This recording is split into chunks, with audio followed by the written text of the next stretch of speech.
Hello नमस्कार दोस्तों, मेरा नाम नीरज और मैं आप सभी का स्वागत करता हूं अपने इस यूट्यूब चैनल पे। तो दोस्तों हम लोगों ने अभी पिछली क्लास में हम लोगों ने भारतीय संविधान को शुरुआत किया था और उसमें हम लोगों ने बहुत सी सारी चीज़ों को जाना था, जिसमें क्या-क्या शामिल थे। हम लोगों ने जाना था कि हमारे भारतीय संविधान का जो है पढ़ने से पहले हम सभी को क्या जानना चाहिए कि हमारा भारतीय संविधान का इसका ऐतिहासिक पृष्ठभूमि क्या है और इसका जो विकास हुआ, इस विकास की यात्रा में कौन-कौन सी चीज़ें, कौन-कौन सी कठिनाई सामने आई, उन सभी चीज़ों के बारे में जाना था। तो उन सभी में सबसे पहले हम लोगों ने जाना था कि संविधान क्या होता है, ठीक है? संविधान क्या होता है उसको हम लोगों ने जाना था। फिर हम लोगों ने जाना था कि संविधान का महत्व यानी कि संविधान का इम्पोर्टेंस क्या होता है, उसके बारे में जानना था। अब जो हम लोग जान रहे थे, यहाँ से आज हम लोग जानेंगे कि हमारा भारतीय संविधान है, इसका विकास 2 चरण में हुआ है, ठीक है? यानी कि 2 फेज़ में हुआ है इसका। इसका हमारे भारतीय संविधान का जो डेवलपमेंट है, वो 2 फेज़ों में हुआ है। 2 फेज़ मीन्स क्या? मतलब कि 2 चरण में। पहला ब्रिटिश ईस्ट इंडिया कंपनी, ठीक है? ब्रिटिश ईस्ट इंडिया कंपनी के अंतर्गत पारित अधिनियम बंधों द्वारा जो 1773 से 1853 तक चला था, ठीक है? फिर हम लोग दूसरा जो इसका दूसरा चरण इसका जो हम लोग पढ़ेंगे वो है ब्रिटिश ताज के अंतर्गत, ठीक है? जो 1858 से लेके 1858 से लेके 1947 तक चलेगा, ठीक है? तो ये 2 फेज में, ये 2 चरण में जो है हमारे भारतीय संविधान का विकास जो है हुआ है, ठीक है? अब बहुत सारी चीज़ें लोगों को, बहुत सारे जो नए बच्चे होंगे उन्हें ये नहीं पता होगा कि ये 2 फेज क्या है। तो आइए इसको हम लोग पहले देखते हैं। पहला ब्रिटिश ईस्ट इंडिया कंपनी, ठीक है? यानी कि जो ब्रिटेन से एक कंपनी आई थी हमारे यहाँ पे, हम भारतीयों के यहाँ पे व्यापार करने के लिए, ठीक है? व्यापार करने के लिए कंपनी आई थी, उसके अंतर्गत तो उसने अपने कंपनी को चलाने के लिए, रेगुलेट करने के लिए समय-समय पर बहुत सारे अधिनियम और बंधों को लागू करते गया, जिससे हम भारतीयों को समझ में आया कि ऐसा कुछ लिखित कानून जो होता है, जिसे हम लोग पारित करेंगे। दूसरा फेज, जब यही कंपनी को ब्रिटिश संसद चलाती है, यही कंपनी को जब ब्रिटिश संसद इसमें इन्वॉल्व हो जाती है, ब्रिटेन का जो संसद है, वो इसमें इन्वॉल्व हो जाएगा और इसका संचालन करेगा और वो जो कुछ अधिनियमों को पारित करेगा, वो क्या होता है, वो 1858 से लेकर 1947 तक जाएगा और इसमें क्या होगा, द्वैध शासन यानी कि 2 तरह से शासन किया जाएगा। तो इन सभी के बारे में दूसरे फेज में हम लोग पढ़ेंगे। आज का जो हमारा फेज है, पहला फेज यानी कि 1773 से लेकर 1853 तक। अब 1773 से ही क्यों माना जाता है, हम लोग यहाँ क्यों लिए हैं कि अधिनियम जो है 1773 से ही क्यों पारित किया गया? तो आइए उसको समझते हैं। इसको समझने से पहले हम लोग कुछ बातें को जान लेते हैं, ठीक है? वो बातें क्या है, वो बातें को हम लोग पहले समझते हैं। आइए, पहले तो हम लोग समझते हैं कि जो ये 1773 का रेगुलेटिंग एक्ट जो है, रेगुलेटिंग का मतलब होता है किसी भी चीज़ों को व्यवस्थित तरीके से रेगुलेट करना, संचालित करना यानी कि चलाना। तो जो ब्रिटिश ईस्ट इंडिया कंपनी था, इसे रेगुलेट करने के लिए 1773 में 1773 में एक अधिनियम पारित होता है, एक एक्ट पारित होता है, जिसे हम लोग रेगुलेटिंग एक्ट 1773 के नाम से जाना जाता है, ठीक है? या फिर जानते हैं। अब ये 1773 को हम लोग पढ़ क्यों रहे हैं, भारतीय संविधान में क्यों पढ़ रहे हैं? क्योंकि ये तो अंग्रेज ने पारित किया व्यापार के लिए, तो इसको हम लोग भारतीय संविधान के विकास यात्रा में क्यों शामिल किए हैं, इसको हम लोग समझते हैं। इसको समझने के लिए थोड़ा हम लोग पीछे चलेंगे। मान लेते हैं कि हमारा ये क्या है, ये इंडिया, हमारा क्या है, भारत, हमारा भारत। और भारत के जो सबसे अमीर पैसे वाले व्यक्ति, जो बिजनेसमैन है, वो कौन है, अडानी साहब या फिर अंबानी साहब। तो मान लेते हैं कि अडानी जो है, अडानी ग्रुप जो है, ये हमारे भारत के पड़ोसी देश में, यानी मान लेते हैं ये हमारा पड़ोसी देश हो गया श्रीलंका, क्योंकि बांग्लादेश पाकिस्तान में तो हम लोग सो ऐसे ही नहीं चलता है, इसलिए श्रीलंका में क्या हुआ,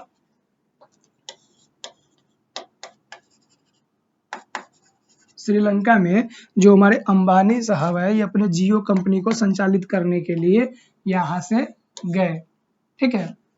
यहाँ से गए। तो जब यहाँ से ही जाएंगे तो हमारे सरकार को बोल के जाएंगे, भारत सरकार को, कि हम वहाँ पे बिजनेस करने के लिए जा रहे हैं, तो यहाँ से इसको अनुमति लेना होगा। लेकिन कि इसको भारत नहीं समझते हैं। देखिए, सिंपल से इसको घुमाना नहीं हम लोग को, समझते हैं।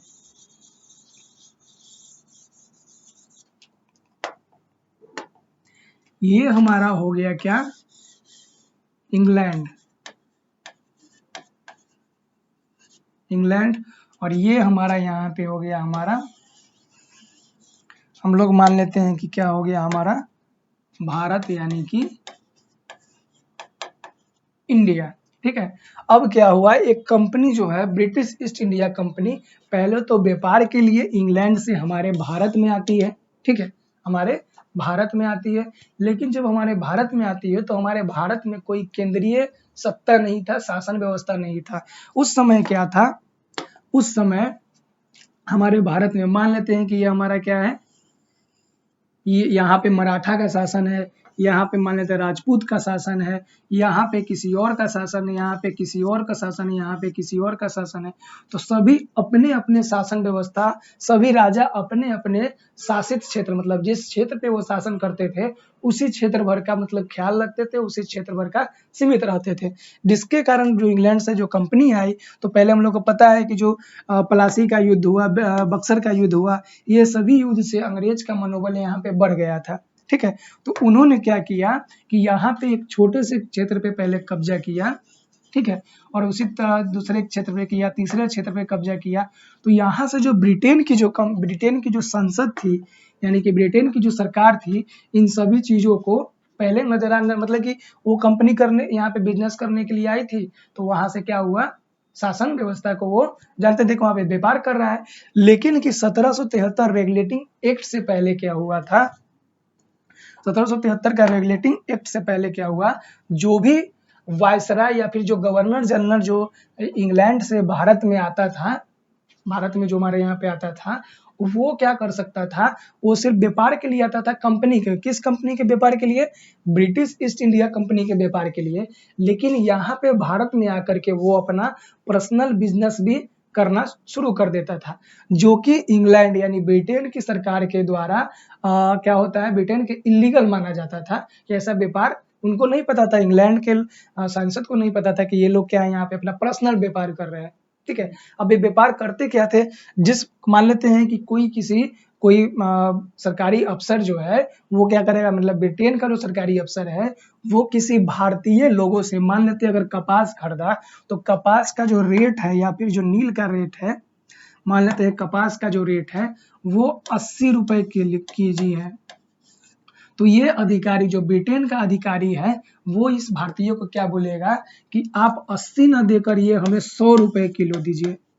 ठीक है, 100 रुपए किलो दीजिए। ठीक है, और इसमें से जो 20 रुपए का जो कपास बचेगा, वो कंपनी, वो गवर्नर या फिर वो अधिकारी कंपनी के पैसे से खुद के लिए खरीद लेते थे। ठीक है, और खुद के लिए खरीद करके खुद का व्यापार करते थे।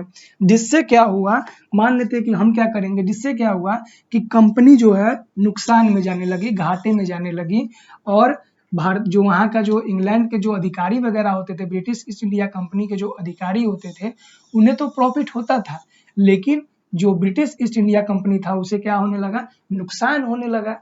तो इंग्लैंड के जो ब्रिटेन के जो सांसद या फिर ब्रिटेन की सरकार से ब्रिटिश ईस्ट इंडिया कंपनी जो है लोन मांगती है। इस एक्ट से पहले क्या है, लोन मांगती है, 1 मिलियन पाउंड का लोन मांगती है कि आप हमें लोन दीजिए, हमारा कंपनी जो है घाटा में जा रहा है।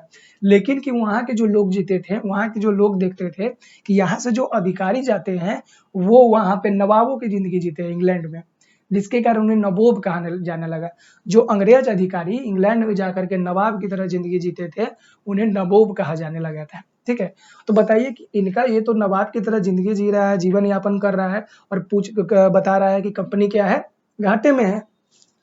तो जिससे ब्रिटेन की संसद को शक हुआ, इसके जो इन्वेस्टर थे, मतलब ब्रिटिश ईस्ट इंडिया कंपनी में और भी लोग अपने पूंजी को निवेश किए हुए थे, इन्वेस्ट किए हुए थे, तो उसके जो इन्वेस्टर है उसको शक हुआ कि जरूर क्या है, दाल में कुछ ना कुछ काला है। तो यहाँ से जो ब्रिटेन की जो सांसद है वो एक गुप्त संस्था को नियुक्त करती है कि इस सभी चीजों को पता करने के लिए। तो वो संस्था क्या पता करती है कि जो भारत में जो अंग्रेज जो ब्रिटिश ईस्ट इंडिया कंपनी के जो अधिकारी या फिर जो कर्मचारी है वो अपना खुद का भी व्यापार करते हैं, जिसके कारण वो अपने व्यापार पे ज़्यादा ध्यान देते हैं और कंपनी के काम पे कम ध्यान देते हैं, जिसके कारण कंपनी जो है घाटे में जा रही है। ठीक है, तो इस सभी घटनाओं के बाद ब्रिटेन की संसद ने क्या कहा कि अब जो है ऐसा नहीं होगा। अब क्या करेंगे, हम आपको जैसा हम बताएंगे वैसा आपको करना है। इसी कंपनी को चलाने के लिए, जो ब्रिटिश ईस्ट इंडिया कंपनी, उस कंपनी को चलाने के लिए ब्रिटेन की संसद के द्वारा या फिर वहाँ के लोगों के द्वारा, सरकार के द्वारा एक एक्ट पारित किया जाता है 1773 में, जिसे हम लोग रेगुलेटिंग एक्ट, और रेगुलेटिंग हम पहले ही बता चुके हैं कि रेगुलेटिंग क्या होता है, किसी भी चीज को चलाना या संचालित करना, रेगुलेट करना सही ढंग से। तो इसलिए इस एक्ट का नाम रेगुलेटिंग एक्ट रखाया, और ये जो है 1773 में पारित हुआ था, इसलिए इस एक्ट का नाम रेगुलेटिंग एक्ट 1773 कहा गया। अब इससे पहले हम भारतीयों को इस एक्ट के बारे में पता नहीं था कि एक्ट वगैरह होता क्या है। ठीक है, तो हमने क्या देखा, इस एक्ट के बारे में पहले समझते हैं, उसके बाद आगे की कहानी हम बताएंगे। ठीक है, इस एक्ट के द्वारा क्या कहा गया, इस अधिनियम के द्वारा भारत में कंपनी के शासन हेतु पहली बार एक लिखित संविधान प्रस्तुत किया गया। अब आप लोग बताइए, आप लोग बहुत सारे लोगों के मन में डाउट है कि संविधान क्यों लिखा है। तो हमने संविधान इसलिए लिखा है क्योंकि संविधान हर एक उस चीज को बोलेंगे, हमारे एक घर का, अपना परिवार का भी संविधान हो सकता है। यानी कि हम अपने घर में जिस नियम को, जिस रूल को फॉलो करते हैं अपने परिवार के बीच में, वो भी हमारा एक क्या है, संविधान है। जब हम अपने घर के उस नियम को अगर तोड़ेंगे तो क्या होगा, हमारे पापा या फिर हमारे जो घर के सदस्य होंगे वो हमारे ऊपर गुस्सा करेंगे कि ये नियम को, इस रूल को तुमने क्यों तोड़ा है। तो हर एक उस नियम, उस रूल को हम संविधान बोल सकते हैं, जो किसी भी चीज को संचालित सही ढंग से कर सके। और पहले ही बताया कि संविधान ये सुनिश्चित नहीं करता है कि वो देश क्या है, गणतंत्र है। यानी किसी देश का अगर संविधान है तो वो देश क्या है, गणतंत्र है या फिर स्वतंत्र है, ये होना आवश्यक नहीं है। तो 1700 क्या हुआ, कंपनी को चलाने के लिए एक नियम, एक कुछ रूल को लागू किया गया, जिसे हम लोग पहली बार क्या हुआ 1773 में एक लिखित संविधान प्रस्तुत किया गया। भारतीय संवैधानिक इतिहास में इसका विशेष महत्व है कि इसके द्वारा भारत में कंपनी के प्रशासन पर ब्रिटिश संसदीय नियंत्रण की शुरुआत हुई। हमने पहले ही बताया, जो भारत में ब्रिटिश ईस्ट इंडिया कंपनी जो है व्यापार कर रही थी, और वो कुछ कुछ क्षेत्र को अपने अधीन भी कर लिया था, उस पर कब्जा भी कर लिया था, जिसपे वो शासन भी करते थे। तो अब देखा कि अब कहा कि इसमें क्या होगा, ब्रिटेन की संसद एंट्री लिया 1773 में, ब्रिटेन की संसद एंट्री लिया, कहा कि अब आपको व्यापार करना है, ठीक है कीजिए, लेकिन कि वहां पे राजनीतिक शक्ति भी आपको विकसित करना है, और उन सभी चीजों का जो है, उन सभी चीजों का एक एक खबर आपको मुझ तक पहुंचाना होगा।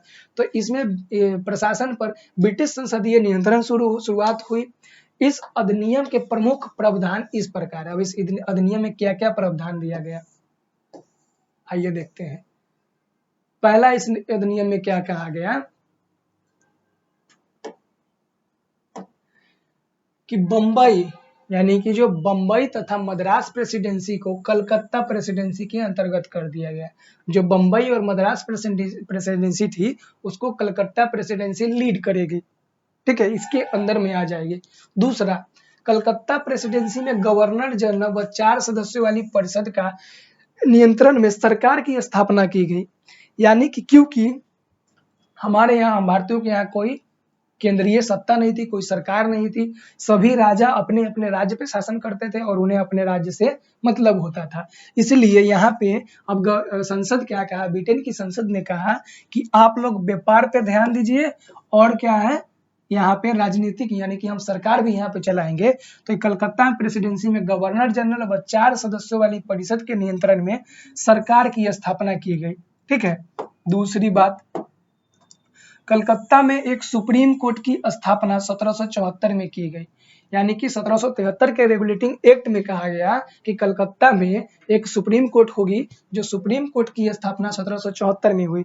अब यहाँ पे क्या होता है, हम भारतीयों को ये भी पता चला, पहली तो 1773 एक्ट से क्या पता चला कि अगर कुछ लिखित दस्तावेज अगर हम जारी करते हैं, तो मान लेते हैं कि ब्रिटिश ईस्ट इंडिया कंपनी जो है अपना मनमानी कर रही थी, जो अपने मन से काम कर रही थी, तो वहां के ब्रिटेन की जो संसद है, जो इंग्लैंड की संसद है उसने एक लिखित दस्तावेज जारी किया, जिस दस्तावेज का नाम क्या था, रेगुलेटिंग एक्ट 1773। ठीक है, क्या था,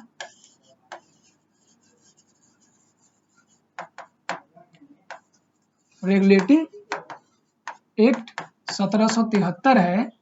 ठीक है, 1773। तो उस एक्ट का बात जो है ब्रिटिश ईस्ट इंडिया कंपनी के अधिकारी लोग मानना शुरू कर दिया और व्यापार करना बंद कर दिया। ठीक है, मतलब कि पर्सनल व्यापार करना बंद कर दिया। तो इसका मतलब अगर हम भारतीय भी क्या करेंगे, अगर हम भारतीय भी अगर कुछ लिखित दस्तावेज अपने लिए बना लेंगे, जैसे जिसको हम लोग संविधान बोलते हैं, तो क्या होगा, ब्रिटेन का जो ब्रिटिश जो है, जो अंग्रेज हमारे ऊपर शासन कर रहा है, तो हम लोग अपना एक सरकार बना लेंगे। तो पहली बार इसी 1773 के एक्ट से ही पता चलता है कि हम लोग को, भारतीयों को पता चला कि कुछ एक्ट भी होता है जो लिखित हम लोग जारी करेंगे, और उस एक्ट, अगर उसी एक्ट से हमारा संविधान बनने का जो प्रक्रिया है, हम लोग के दिमाग के अंदर आया कि हम लोग भी अपने देश के लिए कुछ ऐसा नियम कानून बनाएंगे जिसे बाद में चलकर संविधान नाम दिया गया। ठीक है, और 1774 में क्या होता है, कलकत्ता में एक सुप्रीम कोर्ट की स्थापना की गई। तो हम भारतीयों को यह भी पता चला, पहले क्या था, हमारे यहाँ पे राजतंत्र था, यानी कि राजा सब शासन करते थे। अगर किसी दो व्यक्तियों के बीच में अगर विवाद होता था तो उस समय कोर्ट वगैरह नहीं ना थी, सुप्रीम कोर्ट वगैरह, हाई कोर्ट वगैरह थोड़ी था, वकील उकील। तो हमारे यहाँ अगर किसी दो व्यक्ति के बीच में अगर विवाद होता था तो उस विवाद को कौन समझाता था, हम लोग डायरेक्ट, राजा होता था, एक राजा के पास में गया, ये क्या होता था, किंग होता था, किंग के पास जाता था। अगर एक गलती करने वाला सदस्य हो गया, एक क्या हो गया, गलती करने वाला सदस्य, और दूसरा जिसके ऊपर गलत हुआ है, ये दोनों सदस्य डायरेक्टली बात करते थे। ठीक है, यानी ये राजा है और इसके साथ गलत हुआ है, इसने गलत किया है, तो ये दोनों राजा के सामने अपनी बात को रखते थे और राजा इसका फैसला करते थे।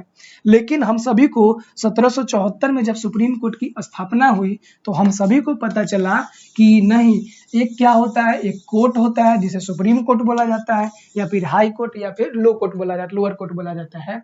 और उसमें एक वकील होता है जो हम लोग डायरेक्टली, मतलब कि कोई हमारे साथ गलत किया और हमारे साथ गलत हुआ है, और गलत करने वाला जो हम लोग डायरेक्टली आपस में बात करते थे, हमारे लिए एक वकील होगा जो हमारे तरफ से उस बात को प्रस्तुत करेगा, और उसके पास अच्छा नॉलेज होगा तो वो अच्छे ढंग से प्रस्तुत करेगा। तो यहाँ से हम लोगों को पहली बार इस बात का भी ज्ञान होता है 1774 में, जब कलकत्ता में क्या हुआ, एक सुप्रीम कोर्ट की स्थापना की गई, जिसके अंतर्गत बंगाल, बिहार, उड़ीसा शामिल थे। यानी कलकत्ता का जो सुप्रीम कोर्ट है वो क्या करेगा, बंगाल का भी, बिहार का भी और उड़ीसा का भी न्याय व्यवस्था को देखेगा। सर एलिजा इम्पे को इसका प्रथम मुख्य न्यायाधीश बनाया गया। अब जो कलकत्ता में, जो कोलकाता में 1774 में सुप्रीम कोर्ट की स्थापना होती है, सुप्रीम कोर्ट की जो स्थापना होती है, उस स्थापना में पहली बार क्या हुआ, एलिजा इम्पे, ठीक है, सर एलिजा इम्पे को इसका प्रथम मुख्य न्यायाधीश घोषित किया गया है, बनाया गया। तो कलकत्ता सुप्रीम कोर्ट की स्थापना 1774 में हुई। इसके प्रथम जो मुख्य न्यायाधीश थे वो कौन थे, सर एलिजा इम्पे थे। ठीक है, तथा नियुक्त किया गया, तथा चेम्बर्स, लिमेंस्टर एवं हाइड को अन्य न्यायाधीश नियुक्त किया गया।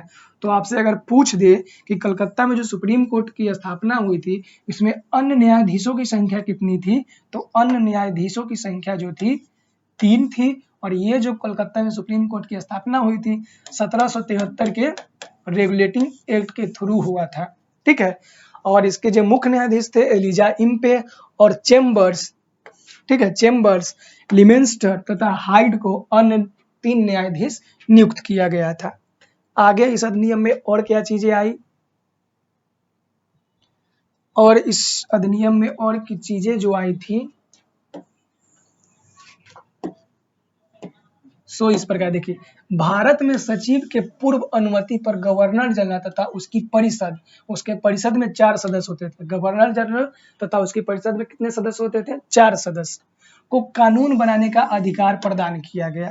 ठीक है, फिर क्या होता है, अब बंगाल के गवर्नर को तीनों प्रेसिडेंसियों का गवर्नर जनरल कहा जाने लगा।